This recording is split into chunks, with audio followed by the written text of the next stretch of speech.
right, this is a lesson on inverse relations and inverse functions. And I gave you a handout. So go to the page that starts on the top, 4-7, inverse linear functions. We're only going to look at inverse functions. All right. An inverse relation, okay, these are not very hard. An inverse relation just says, if I have these coordinate points,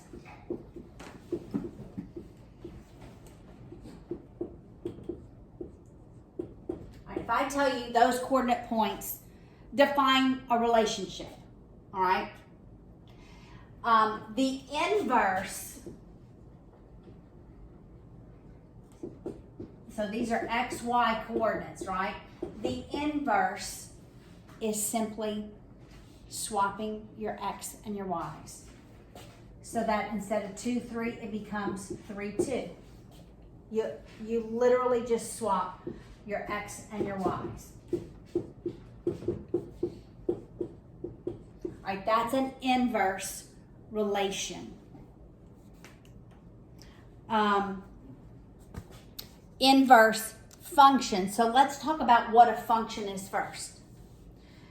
A function is, by definition, if I look, every linear graph is a function. Because visually, if you can draw a horizontal line through the graph and it only intersects that graph at one point, it's defined as a function.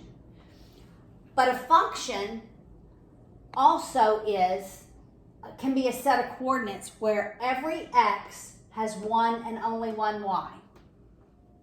Okay, so this would be potentially a function because every x has only one y. This would not be a function because that one value for x has two different y's. So that would not be a function. Now, y, interestingly enough, can have as many x's as it wants. So I could say 2, 3.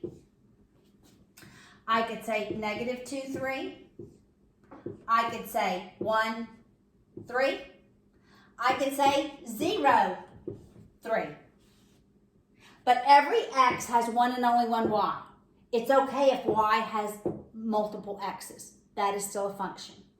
But by definition, a function is a set of values where the x values have one and only one unique y. All right, so the inverses literally swap the x and the y values, okay? Now, when we look at function notation, like on the third page, it's f of x equals 4x plus 8. Actually, that's a minus 8, isn't it? Minus 8. That is called function notation. All right? So what this is saying is, it's on the third page. It says key concept finding inverse. So it's probably on your second page because it's front and back. So turn it over. Oh, there it is. Do you see it? Do you see it, Brianna? No. Oh, this is it? Okay. No, wait. No. Turn it over. There we go. Right there. Okay? I'm going to teach through this whole lesson and then we'll go back and work some problems. All right, so this is function notation. What this says is, this is my input, my x value, which is also known as the domain. This whole value, f of x, is my output. It's really my y value, which is also known as the range. So if I asked you what f of 4 equals in this equation, let me tell you what this is asking for. It's saying when I input 4 into this equation, what's the y value? So literally, you input this value in the equation where x is, and you're solving for the y. So that's 16 minus 8. So f of 4 is 8. 16 minus 8. So what does this say? I have a coordinate point. It's 4, 8. This graph literally would go through this point, 4, 8. Because when I input 4 for x, my y value is 8. So does it make sense for function notation? All right. Now, when we look for the inverse, so inverse relations have to do with coordinate points and swapping the coordinate points. All right. Inverse functions have to do with having an equation and swapping the x and the y values. All right, so really this f of x is y equals 4x minus 8. To find the inverse function of this, I literally swap my x and my y values. So it becomes x equals 4y minus 8. Then I solve for y. So I add my 8 on both sides. I have 4y equals x plus 8. Then I divide every term by 4. And I'm left with y equals, you always pull that fraction out, 1/4 x plus 2. But I want to write this in function notation. So if I begin with f of x, it could be g of x, it could be h of x, right? Then I want to write this in function notation. So for y, when I indicate this is the inverse, remember when we did the cosine? The cosine of an angle equals the adjacent over the hypotenuse, right? When I solved for the angle, I did the inverse. This indicated inverse, that -1. Adjacent over hypotenuse equals the angle. We're going to do the same notation.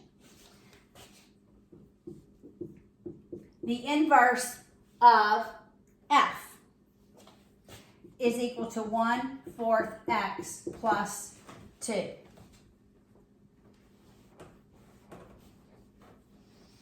All right, now I want to graph both of these. All right, so we'll graph f of x first. Because there is something true about every inverse relation. 5, 6, 7, 8, that's -8. So I'm going to go to -8, that's the intercept, right? -8 is the y-intercept.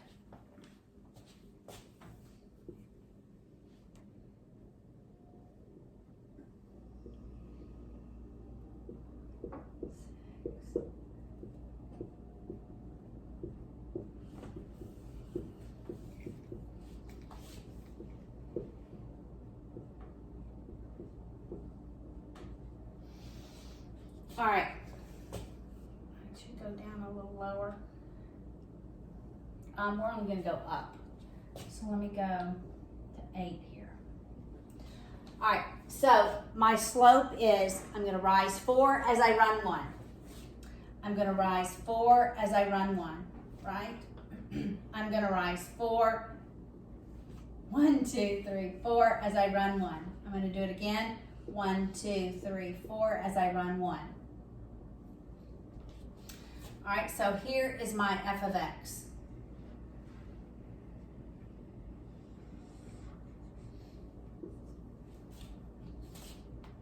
This is f of x.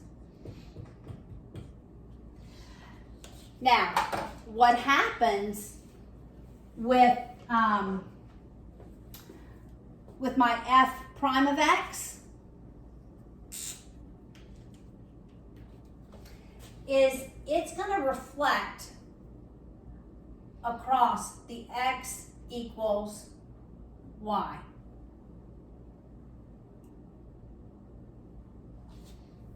What is the x equals y? Okay, that's, we'll just say that's what it looks like. This is, the orange, is the y equals x, or we could say g of x equals x. So when x is 1, y is 1. When x is 2, y is 2. When x is 3, y is 3. All right, so for every value. Got it? So this one should reflect through that line. Okay, is it going to look perfect? No, because my board isn't perfect, right? But we should get an idea. It should be on the other side. All right, so it's going to pass through 2. And it's going to rise 1 as it runs 4. 1, 2, 3, 4.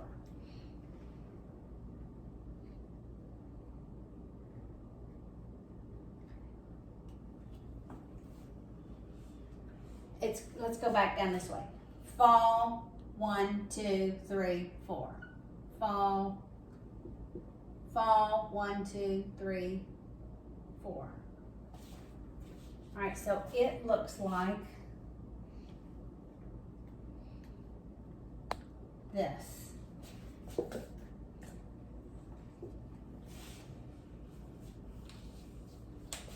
So this line probably better fits something like that, so that this part right here reflects to here. Got it? And this part right here reflects over there. Do you see that?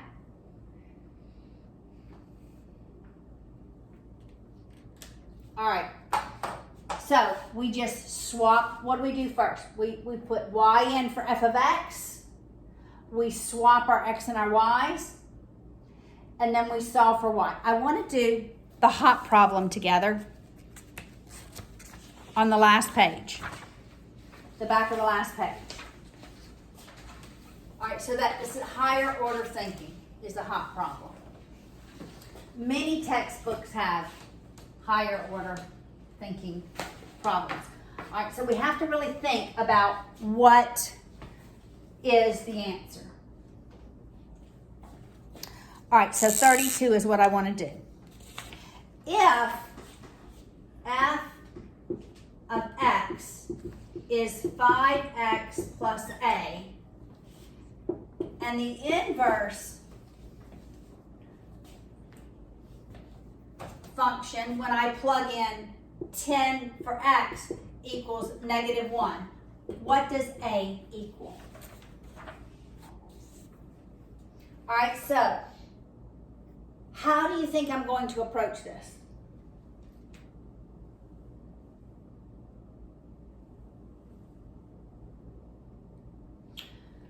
The first thing I want to do is I want to find the inverse. All right, so I'm going to substitute y in for f of x, because that really is y.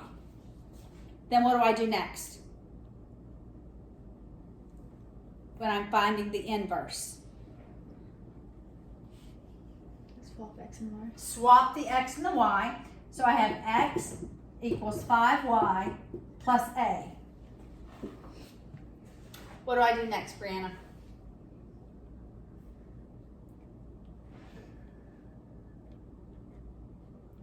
I want to solve for a. I want to solve for y first, and then I'm going to have the inverse. Okay? So I'm going to subtract my a on both sides. I have 5y equals x minus a. Then I'm going to divide every term by 5. So that I have y equals 1/5 x minus a over 5. So really this is f prime, f, the inverse of x, equals 1/5 x minus a over 5. What this says is when I plug in 10 for x, y should equal -1. Here is my y value. So I'm going to plug in -1 for the y value. And for the x value, I'm going to plug in 10. So it's 1/5 times 10 minus a over 5. Now I have only one variable left. So what's 1/5 of 10? 2. 2 minus a over 5. Subtract your 2 on both sides. So it's -3 equals -a over 5. Now I would multiply both sides by -5 because I don't want to know what -a equals. So a is 15. All right, so we can back in to what really is the y-intercept.